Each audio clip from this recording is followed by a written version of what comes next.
కోనసీమ జిల్లా ఇరుసుమండలో బ్లోఅవుట్ ఇంకా అదుపులోకి రాలేదు. అయితే నిన్నటితో పోలిస్తే మంటలు కాస్త తగ్గాయి. బావిలో భారీగా చమురు కావచ్చు, ఇటు సహజ వాయువు నిక్షేపాలు ఉన్నందున మంటలు అదుపు చేయడం చాలా కష్టంగా ఉందని కూడా చెప్తా ఉన్నారు. సో ఢిల్లీ నుంచి కూడా నిపుణులను పిలిపిస్తున్నటువంటి పరిస్థితి. అక్కడ నుంచి ఘటనా స్థలం నుంచి మరింత సమాచారాన్ని మా కరెస్పాండెంట్ రాజబాబు అందిస్తారు. రాజబాబు, ప్రస్తుతం ఏంటి పరిస్థితి? ఏంటి ఇంతకుముందు మనం చూసినప్పుడు ఆ వాటర్ స్ప్రే చేసినప్పుడు కొంచెం తగ్గేవి, మళ్ళీ తర్వాత మంటలు పెరుగుతున్న పరిస్థితి కనిపించింది. ప్రజెంట్ ఎట్లా ఉంది అక్కడ సిచ్యువేషన్? పవన్, ప్రస్తుతం అయితే కనుక ఇక్కడ ఏదైతే గ్యాస్ లీక్ అయిన బావి దగ్గర ప్రస్తుతం కూడా మంటలు ఎగిసిపడుతున్నాయి. ఏమాత్రం తగ్గలేదు.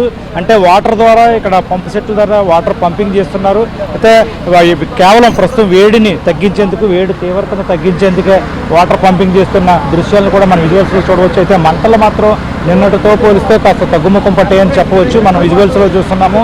నిన్న దాదాపు 25 మీటర్ల ఎత్తు, 20 మీటర్ల పొడవులో ఉన్న మంటలు ఈరోజు కాస్త తగ్గుముఖం పట్టాయి. ప్రస్తుతం అయితే కనుక పంపు సెట్ల ద్వారా వాటర్ పంపింగ్ చేస్తున్నారు. ఇక్కడ పెద్ద ఎత్తున వివిధ ప్రాంతాల నుంచి పంపు సెట్లను తీసుకొచ్చి ఓఎన్జీసీ నిపుణుల బృందం ఆధ్వర్యంలో పంపింగ్ జరుగుతున్న దృశ్యాలను కూడా మనం విజువల్స్లో చూడొచ్చు. ప్రస్తుతం అయితే కనుక పంపింగ్ అయితే కనుక కొనసాగుతుంది. అంటే దాదాపు ఈ బావిలో సుమారుగా 30 నుంచి 40 వేల క్యూబిక్ మీటర్ల గ్యాస్ నిక్షేపాలు ఉన్నాయి, చమురు నిక్షేపాలు ఉన్నాయి.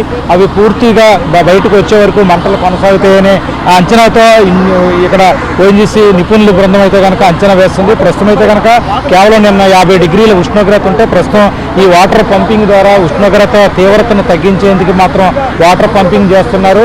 అయితే ఇప్పటికీ దీనికి సంబంధించి విదేశీ నిపుణులతో కూడా ఇక్కడ ఓఎన్జీసీ నిపుణుల బృందం చర్చలు జరుపుతుంది. మనం విజువల్స్లో చూస్తున్నాము. ఇక్కడ అగ్నికి ఆవుతైన డీప్ ఇనిషియేషన్స్ సంబంధించిన సంస్థకు సంబంధించిన పరికరాలను కూడా పూర్తిగా అగ్నికి ఆవుతైన దృశ్యాలను కూడా మనం విజువల్స్లో చూస్తున్నాము. అంటే ఓఎన్జీసీ నుంచి ఇక్కడ డీప్ సంస్థ ఈ కాంట్రాక్ట్ని తీసుకుంది. ఓఎన్జీసీ 1993లోనే ఇక్కడ కార్యకలాపాలు నిర్వహించి అది మూసివేసిన తర్వాత మళ్ళీ డీప్ ఇండస్ట్రీస్కి ఈ కాంట్రాక్ట్కి ఇవ్వడం జరిగింది. ప్రస్తుతం డ్రిల్లింగ్ జరుగుతున్న సమయంలో నిన్న గ్యాస్ లీక్ అవడంతో ఈ ప్రమాదం సంభవించింది.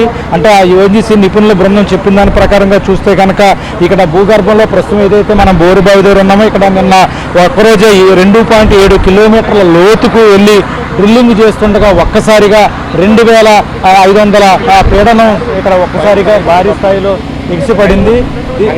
దీనికి సంబంధించి ఇక్కడ మనం ఇక్కడ చూడొచ్చు, విజువల్స్లో చూడొచ్చు. పెద్ద ఎత్తున ఫైర్ అవుతున్న దృశ్యాలను కూడా మనం విజువల్స్లో చూడవచ్చు. ఇక్కడ అగ్నికి ఆవుతాయి. మొత్తం ఓఎన్జీసీకి డీప్ సంస్థకు సంబంధించిన పరికరాలన్నీ కూడా అగ్నికి ఆవుతైన పరిస్థితి అయితే నెలకొంది. మనం విజువల్స్లో చూస్తున్నాము. భారీ స్థాయిలో మంటలు ఎగిసిపడుతున్నాయి. ఇరుసుమండ గ్రామానికి సంబంధించి అధికారులు ఇప్పటికే గ్రామాన్ని కూడా ఖాళీ చేయించారు. ఈరోజు సెలవు కూడా ప్రకటించారు, పాఠశాలకు సెలవు కూడా ప్రకటించారు. దీనికి సంబంధించి పూర్తి స్థాయిలో ఇక్కడ మంటలను అదుపు చేసేందుకు కూడా విదేశీ నిపుణులతో ఓఎన్జీసీ నిపుణుల బృందం చర్చలు జరుపుతుంది. అంటే దాదాపు 24 గంటల వరకు ఈ అగ్ని కీలలు ఎగిసిపడే అవకాశం ఉంది. 24 గంటల తర్వాత అదుపులోకి వచ్చే అవకాశం ఉంది. ఒకవేళ 24 గంటల తర్వాత అదుపులోకి రాకపోతే కనుక వెళ్ళను పూర్తి స్థాయిలో మూసివేసేందుకు కూడా ఏర్పాట్లు చేస్తున్నట్టు కూడా ఓఎన్జీసీ నిపుణుల బృందం చెప్తున్నారు. ప్రస్తుతం అయితే కనుక మనం విజువల్స్లో చూస్తున్నాము. మంటలు ఎగిసిపడుతున్నాయి. ఒక్కొక్కసారి గ్యాస్ తగ్గుముఖం పట్టినప్పుడు మంటలు తగ్గుముఖం పట్టినా మళ్ళీ ఎగసిపడుతున్న దృశ్యాలను అయితే మనం విజువల్స్లో చూడవచ్చు. ప్రస్తుతం అంతా కూడా ఈ ప్రాంతం అంతా కూడా కొబ్బరి చెట్లు కూడా తీవ్రంగా అగ్నికి ఆవుతయ్యాయి. మనం విజువల్స్లో చూడవచ్చు. కొబ్బరి చెట్లన్నీ కూడా అగ్నికి ఆవుతయిన పరిస్థితి అయితే మనం ఇక్కడ విజువల్స్లో చూడవచ్చు. ప్రస్తుతం అయితే కనుక ఏదైతే వేడి ఉష్ణోగ్రత తీవ్రతను తగ్గించేందుకే ప్రస్తుతం వాటర్ పంపింగ్ చేస్తున్న దృశ్యాలు అయితే మనకు విజువల్స్లో చూడవచ్చు. ఇప్పటికే ఈ సంఘటనకు సంబంధించి ముఖ్యమంత్రి చంద్రబాబు నాయుడు కూడా అధికారులతో మాట్లాడడం జరిగింది. ఇక్కడ ఎటువంటి ప్రాణ నష్టం జరగకుండా త్వరితగతిన ఇక్కడ ఓఎన్జీసీకి సంబంధించిన బావిని క్లోజ్ చేయాలని కూడా ముఖ్యమంత్రి చంద్రబాబు ఆదేశాలు జారీ చేసిన నేపథ్యంలో యుద్ధ ప్రాతిపదికన మాత్రం అధికారులు ఇక్కడ చేస్తున్న పరిస్థితి అయితే నెలకొంది.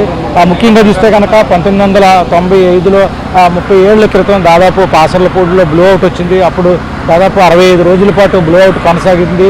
విదేశీ నిపుణులు వచ్చి అప్పుడు బ్లోఅవుట్ను అదుపు చేశారు. ప్రస్తుతం అయితే కనుక బ్లోఅవుట్ కొనసాగుతుంది. అంటే ఇక్కడ అంబేద్కర్ కోనసీమ జిల్లా కలెక్టర్ కూడా మీడియాతో మాట్లాడుతూ దాదాపు కొన్ని రోజులు సమయం పట్టే అవకాశం ఉంది. ఎప్పుడులోగా మంటలు అదుపు చేస్తామనేది పూర్తి స్థాయిలో చెప్పలేము. ప్రస్తుతం అయితే కనుక తీవ్రతను తగ్గించే విధంగా ఇక్కడ మనం ఏర్పాట్లు చేస్తున్నామని కూడా కలెక్టర్ చేస్తున్నారు.